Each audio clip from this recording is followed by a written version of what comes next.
Salam əziz mütəxəssislər, xoş gördük hər birinizi. Biz Configure listə növbəti mövzu ilə davam edirik.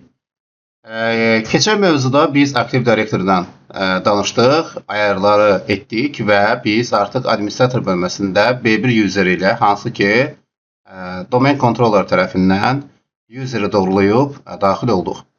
Siz istərsənizsə, əgər sizdə radius varsa, siz həmən burada, mən indi burada olan Active Directory üzərindən radius qaldırıb radius eləmişəm.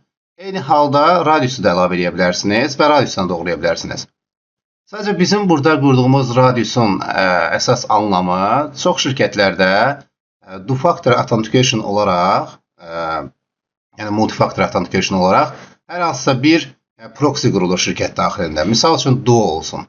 Duo proxy server qurulur. Hansı ki bunun radius sayəsində config edirik. Biz Duo proxy'miz varsa şirkət daxilində ora müraciət edir. Və bunun sayəsində yönləndirir Duo portala, bizim publicdə olan Duo portala və biz orada userimiz varsa, həmən user sayəsində biz push notification və yaxud da ki, bizə orada key verilir ki, biz o key sayəsində daxil ola bilərik. Ona görə radius bölməsində siz əgər şirkət daxilində özünüzün multi-factor authentication olaraq hər hansısa bir proxy'niz varsa, ora yönləndirə bilər, radius olaraq yönləndirə bilər və proqrama daxil olduqda artıq siz administrator bölməsinə gəlib new user dediyinizdə burada authentication metod olaraq lokal və radius seçə bilərsiniz. Həmən burada bizim avtomatik radius profil gəlir. Lokal plus baxın authentication profile bölməsində ya lokaldan ya da radiusdan doğrulama gəlir. O zaman siz bura həmən user yazırsınız. Mailiniz varsa maili qeyd edə bilərsiniz burada. Həmən user'ın mailin. Və gəlib save edib yaddaşa verirsiniz. Daha sonra həmin user'dan qoşulursunuz. Qoşulduğunuz zaman artıq sizə proqrama daxil olduqda multi-factor authentication olaraq push doğrulama gəlir və siz doğrulayıb daxil olursunuz. Bu da radius üçün keçərlidir. Və indi isə burada, məndə indi hal-hazırda burada Duo proxy olmadığını, sadəcə radiusda eynən Active Directory-dan eyni işi gördüyünə görə artıq bunu test etmirəm, eynidir. Mən sizə aşağıda olan bizdə bu service profile bölməsində mail server özəlliyi ilə bəhs etmək istəyirəm. Mail server özəlliyi dostlar bizdə nədir? Misal üçün biz bura gəlirik, hər hansısa mən bura ad verə bilərəm. Misal üçün bir mail server olaraq yaratdığım yazıram mail server. Sizin şirkət daxilində hər hansısa bir mail gateway-niz ola bilər. Siz öz Configure list proqramınızı mail gateway-ə bağlaya bilər və həmən mail gateway-ə bağladıqdan sonra bir mail üzərindən qlobal olaraq bir neçə nəfərə mail göndərə bilərsiniz. Ona görə də ilk birinci olaraq siz Configure list proqramının IP-sini Configure list proqramı üçün ayrılmış bir dənə mailiniz olmalıdır. Misal üçün mən gəlirəm bura yazaq Configure list deyirəm.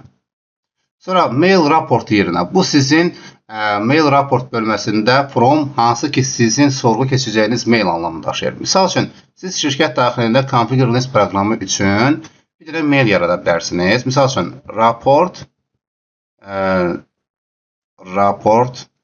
@işarəsi bizim domain network.az-dır. Sizdə şirkət nədirsə o, ona uyğun yarada bilərsiniz. Sonra mail serverinizin IP-si nədirsə onu qeyd edirsiniz. Misal üçün 192.168.15.120 IP-sidir. Misal üçün deyirəm. Sonra burada authentication metod olaraq seçə bilərsiniz. Burada username, misal üçün configure lens yaza bilərsiniz. Və bir dənə parol qeyd edə bilərsiniz. Misal üçün. Tamam, bunları yazdıqdan sonra hər hansısa bir mail varsa bunu yazıb test edə bilərsiniz ki, həqiqətən də siz bu mail gateway-ə siz doğrulama edib bir mail göndərib test edə bilirsiniz deyə test edə bilirsiniz. Mail yazıb test edə bilərsiniz ki, görən həqiqətən də ona sorğu gedirmi deyə, keçirmi deyə. Sonra save edib yaddaşa verirsiniz. Yaddaşa verdiyinizdə baxın, burada mail server adında bir dənə bura gəlir bizim mail gateway əlavə olunur. Baxın, buraya yazılıb mail gateway. IP-si budur. Artıq siz Configure list proqramı mail gateway-ə bağladıqdan sonra burada sizin zaten report network.az bu sizin maildir. Yəni hər hansısa bir insanlara mail göndərmək istəsə sizin mail bu şəkildə gələcək. Bu report.az-dan sanki misal üçün Binnet mənim userim var. Binnet network.az adında mailim var. Mənim mailimə gələcək və ya da başqalarının. Bunu etdikdən sonra mail gateway-i Configure list-ə bağladıqdan sonra siz gəlib report bölməsinə daxil olaraq daha sonra raport bölməsinə girdikdə burada schedule group var. Bura girirsiniz. Həmin bu schedule qrup bölməsində burada fikir verin, baxın qruplar var. Mail qruplar yarada bilərsiniz və burada raportlar yarada bilərsiniz. Tamam, bu nə üçün keçərlidir? Baxın, mən bir dənə network team yaradıram. Network team. Və bura network teamin mailini əlavə edirəm. Ola bilər ki, network teamin bir qrup maili var. Misal üçün də hər şirkətdə olur çox zaman. IT network team@network.az. Bizim domain network.az-dır. Siz hər şirkətə uyğun var. Məsələn, o maili burada qeyd edə bilərsiniz. Və ya da bir xüsusi adamlara, misal üçün binnet@network.az. Misal üçün bunu əlavə etdiniz. Daha sonra başqa birini əlavə edə bilərsiniz. Misal üçün paşa@network.az əlavə edə bilərsiniz. Və bunları yazıb save etdiyinizdə, baxın, bura bir dənə network team adında, baxın, 2 dənə deyir mail var içərisində. Burada göstərir. Misal üçün, birincini silək, bu əvvəl yaratmışdım. 2 dənə mail əlavə olunur. Artıq bu qrupu siz istifadə edə bilərsiniz. Burada bizim mail qrup bölməsində. İndi göstərəcəm bunları. Daha sonra aşağıda raport bölməsi var. Raport qrup. Bizdə, dostlar, raport bölməsində gəlib daxil olsaq, bizdə 4 dənə raport var. Buraya critical raportlar, misal üçün, mən, Binnət və ya başqa bir adamlar firewall-a girdi, critical bir rule yaratdı. Misal üçün, source eynidir, destination eynidir, bir dənə port access vermişsiniz. Burada çox kritik bir roldur. Çünki source-a eyni vermişsinizsə, hər kəs üçün deməlidir. Yəni, burada critical rule anlamında daşıyır. Və burada critical rule'ların nə qədər critical rule yaranıbsa, userlar tərəfindən, onların hamısı qeyd aparılır. Burada firewall inverterə, hansı ki firewallda baş verən fiziki bağlantıların nə durumda olduğunu bəhs edir. Burada lisenziyaları göstərir. Hansı lisenziyalar nə durumdadır? Məsələn, elə lisenziyalar var ki, vaxtına 1 ay qalmış sizə mail göndərəcək. Vaxtı bitmiş lisenziyalar, expire olmuş.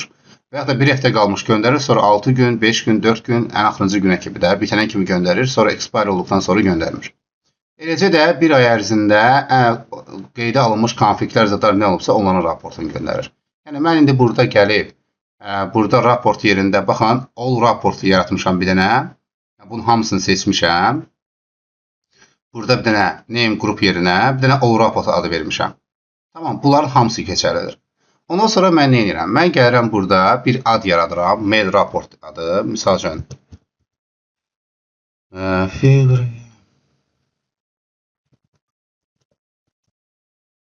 configure lens raport yazıram. Okay, burada mən seçirəm. Artıq hər hansısa birini ayrı-ayrı da seçə bilərəm. Və ya da qrup olaraq network team'i seçirəm burada. Və ya 2 nəfər var. Buna göndəriləcək bu mail. Mail serveri buradan göstərirəm. Və ya yazdığımız mail serveri, yaratdığımız mail gateway-i. Əla. Daha sonra biz burada all report deyib, bunların hamısını göndər deyə bilərik. Okay, bu mail qrupa. Sonra burada müəyyən bir vaxt təyin edə bilərik. Vaxt. Misal üçün, hər gün səhər saat 9-da ola bilər. Çünki hər kəs gəlib onu görsün deyə. Gecə bəzən qoyuruq, səhər gəlirlər, misal üçün də gözdən yayına bilər falan. Misal üçün, səhər saat 9 üçün qeyd elədik. Bu hər şey üçün keçərlidir. Nə vaxt sizə uyğundursa o zaman eləyə bilərsiniz. Tamam. 9 qeyd elədiniz və save eləyib yaddaşa verirsiniz. Baxın, aşağıda bir dənə artıq raport açıldı. Configure lens report. All report, bütün raportları göndərəcək kimə? Network team qrupuna hər gün bu vaxtları. Tamam. Və ya da bu konkret bir gündə. Məsələn, həftənin, misal üçün, birinci günləri göndərə bilər. Birinci günləri bu vaxtı. Hər həftənin birinci günü. Tamam. Və ya da ki, bunu aya görə qoya bilərsiniz. Ayın birinci günü, ayın birində bu vaxtı göndərsin. Və ya da disable edir ki, göndərməsin. Və ya da ki, hər hansısa bir tarix bəlli edə bilər ki, bu tarixdə bunları göndər deyə bilərik. Tamam. Bu şəkildə siz artıq raportlarınızı ala bilərsiniz. Bir də real nümunə olaraq mən sizə indi bir dənə şəkil göstərəcəm. Orada daha yaxşı şəkildə başa düşəcəksiniz. Gəlin dostlar, mən sizə real bir nümunə göstərdim. Bu şəkildə görə bilərsiniz ki, mənim mailboxuma Configure Lens proqramından bir neçə baxan maillər gəlməyə başlayır. Burada görə bilərsiniz ki, lisenziya ilə bağlı, baxın, lisenziya ilə bağlı mənə raport gəlib. Verib ki, səndə Global Protect, burada firewall'un adını göstərir. Və mail olaraq hansı forumda mail yazmışsınızsa o maildən müraciət gəlibdir. Misal üçün, Paşa və mənə mail gəlib.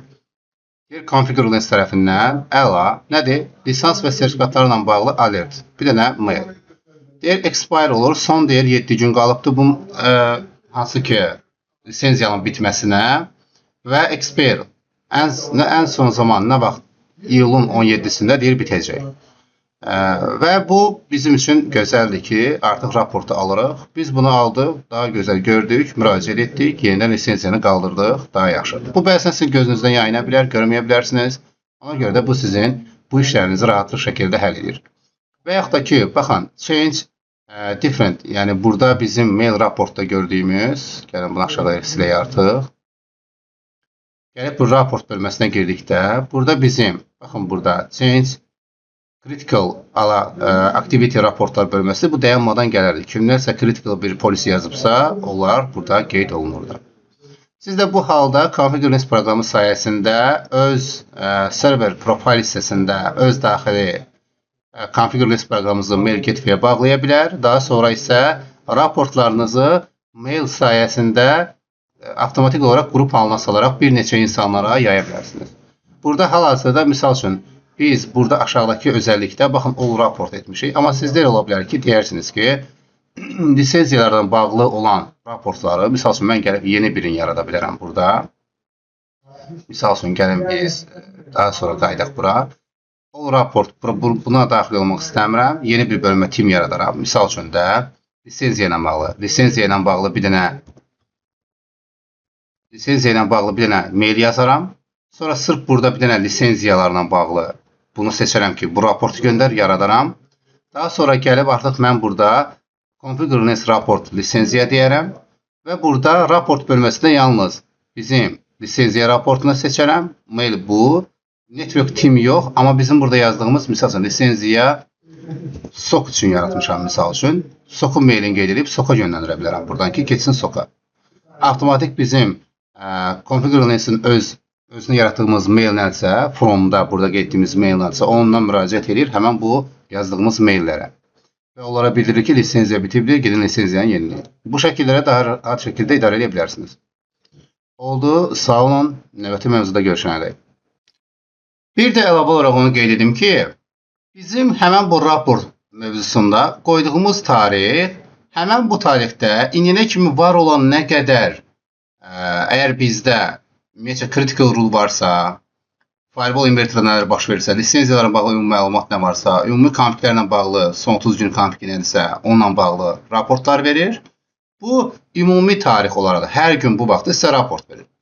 Bir də Configure Linux'ın real time olaraq verdiyi raportlar var. Real time olaraq verdiyi raportlar isə siz hər hansısa bir firewallda rule yaratdığınızda həmən rule deyək ki, bizim Configure Linux proqramı bu şəkildə işləyir. Rule'ların dəyərləndirilməsi var. Bir rule critical ola bilər, high ola bilər, və ya da medium ola bilər, və ya da low ola bilər. Bunları nəyə əsasən təmin edir? Misal üçün, siz bir firewallda polisi yaratmışsınız, source E'ni qoymusunuz, destination'a E'ni qoymusunuz, application E'nidir, bir dənə port vermişsiniz sadəcə. Bu criticaldır. Çünki source'a en qədər IP'ləri əlavə etmiş, access vermiş olursunuz, destination'a da, aynən application'da. 100%'lık kategori üzərindən götürsək, düşünün ki, hər bir E'ni verdiyinizdə bir application'a və ya da bir source destination application port tərəfinə E'ni verdiyinizdə, mən sizə anlayın deyə belə deyirəm. Hər birini 25%'lik nəticə kimi düşünün. Application'a E'ni qoyduzsa, artıq 100%'lik bir rule, məsələn, hər şeyini yazırsınızsa 100%'dırsa, ücə olur neçə faiz? 75%. Tamam, aşağı düşür yekidə. Application E'nidir, service E'nidir. Ücə 50%. Source da E'ni verib, yəni destination IP var, ücə oldu 75% risk deməkdir. Yəni bu, Configure Linux tərəfindən 75%'lik riskli rule'dur deməkdir. Tamam. Ona görə də əgər hər hansısa bir riskli rule olduğunda real time olaraq bunların hamısının mail səviyyəsinə göndərir. Tamam. Gəlin onu da belə göstərim sizə indi. Baxın, bu şəkildə diqqət etsəz, yenəsiz, görərsiniz ki, burada lisenziya ilə bağlı göndərib bunu sizə göstərdik. Əla. Bir də var burada. Baxın, Configure Linux'in hal-hazırda bizim rule'larla bağlı. Mesela 11.42'də rule yaranıb, deyir ki, bu critical bir rule'dur. Sonra 10.27'də yaranmış. Görürsünüz, 10.26'da bir rule yaranıb. Bunları hamısını real time olaraq raportuna verir. Yəni, mən bu vaxtı, bu ola bilər, mən ola bilərəm, və Hətta başqası ola bilər. Kim eləyibsə, üzərinə klik etdiyinizdə bunlara görərsiniz ki, burada yazılıb ki, Binnət belə bir polisi yaradıb və bu kriticaldır. Ona görə bu maili sizə göndərir. Real time olaraq bunları həyata keçirir. Bunu da bilin. Yəni, bu nə üçün lazımdır bizə real time olaraq? Sabahlarım bizim əgər SOC team varsa, onlara mail göndərə bilərik. Bu firewall-u bağlayaraq kimlər nə rule yaratdı deyə hamısını. Bu daha izahlı şəkildə izah verir deyə. Polisin adını, hansını yaratdı, nələr baş verdi, kimin adından konfig olundu kimi. Bunu firewall-dan da logları alıb görə bilərlər, amma o qədər log alındıqda bir növ adamı yorur. Amma sırf spesifik configureliniz critical olanları qeydə alır və göndərir. Baxın, başqa vaxtlarda da, məsələn 11:42-dir, 10:27-dir. Üstündən 1 saat vaxt keçir vardasa. Çünki 1 saat ərzində də mən nəsə polisə yaradıb commit vermişəm. Amma onları yox, sırf bunları götürür. Çünki bunları critical kimi qeydə alıb ona görə. Yəni, bu da belə bir özəllikdir. Bunu da deyim, biləsiniz dostlar. Belə bu şəkildə növbəti mövzuda görüşənədək.